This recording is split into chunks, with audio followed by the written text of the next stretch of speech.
Hello, my friend. Welcome to day 5 of the Learn 60 Idioms in 30 Days series. ఇప్పుడు నేను నేర్పించే 2 idioms-ని కూడా మీరు రోజు మాట్లాడినప్పుడు ఈజీగా యూజ్ చేసుకోవచ్చు. వాటిని ఎగ్జాంపుల్స్‌తో మీకు ఈజీగా అర్థమయ్యేలా ఎక్స్‌ప్లెయిన్ చేస్తాను. So watch till the end. First idiom వచ్చేసి beat around the bush. Beat around the bush. It means to avoid talking about something directly or to be unclear about the main point. In simple terms, not saying the main point directly అంటే main టాపిక్ని డైరెక్ట్గా చెప్పకుండా ఏదో మాట్లాడడం. దీన్ని ఎప్పుడెప్పుడు use చేయాలంటే 1. ఎవరైనా అసలు విషయాన్ని మాట్లాడకుండా మాట దాటేసినప్పుడు, అంటే అసలు విషయాన్ని పక్కన పెట్టేసి వేరే ఏదో చెప్తున్నప్పుడు.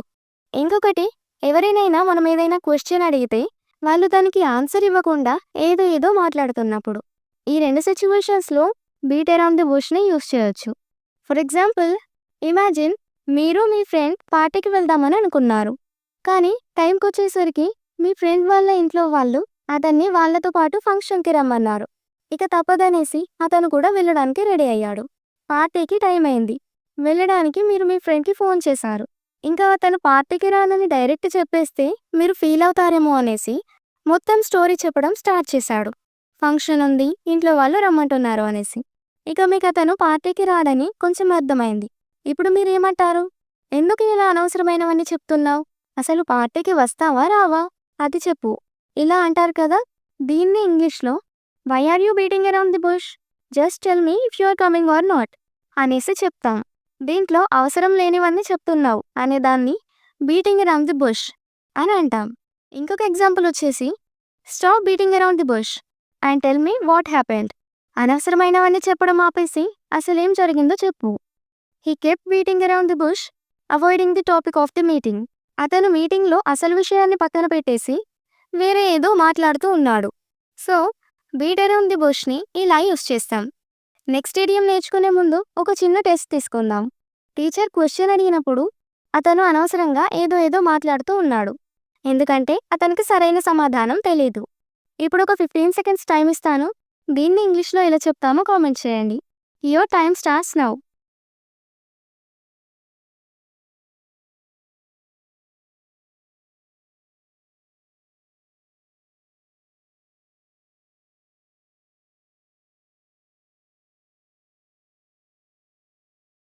రాసారా? గ్రేట్. నేను మీ ఆన్సర్ తర్వాత చూస్తాను. ఇప్పుడు నెక్స్ట్ idiom నేర్చుకుందాం. సెకండ్ idiom వచ్చేసి bite off more than you can chew. Bite off more than you can chew.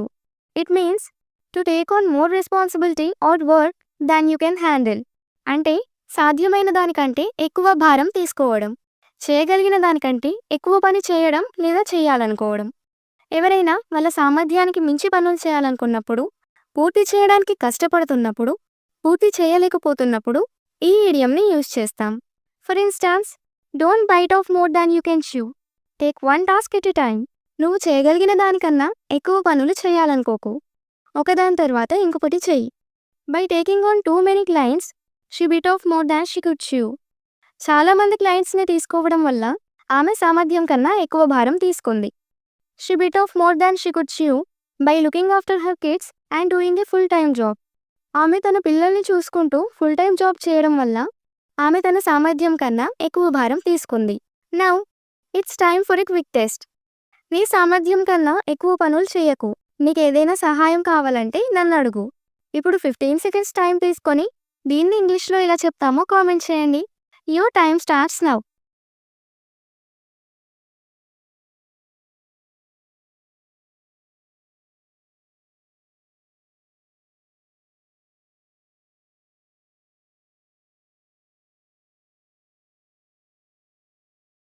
Answer రాసారా? Very good. ఇప్పుడు మీ అందరి ఆన్సర్స్ చెక్ చేస్తాను. ఇప్పుడు ఏం చేయాలో మీకు తెలుసు కదా. Take a notebook and pen. First ఈ idiomsని యూజ్ చేసి 10 sentences ఫామ్ చేయండి. తర్వాత వాటిని ఫోటో తీసి నాకు ఇన్స్టాగ్రామ్లో DM చేయండి. ఇన్స్టాగ్రామ్ లేకపోతే టైప్ చేసి కింద కామెంట్ చేయండి. నేను ప్రతి ఒక్కరి ఎగ్జాంపుల్స్ చెక్ చేస్తాను అండ్ ఏమైనా మిస్టేక్స్ ఉన్నా కూడా మీకు చెప్తాను. So start writing now. See you tomorrow for day 6 of the Learn 60 Idioms in 30 Days series. Keep learning, keep speaking. Take care.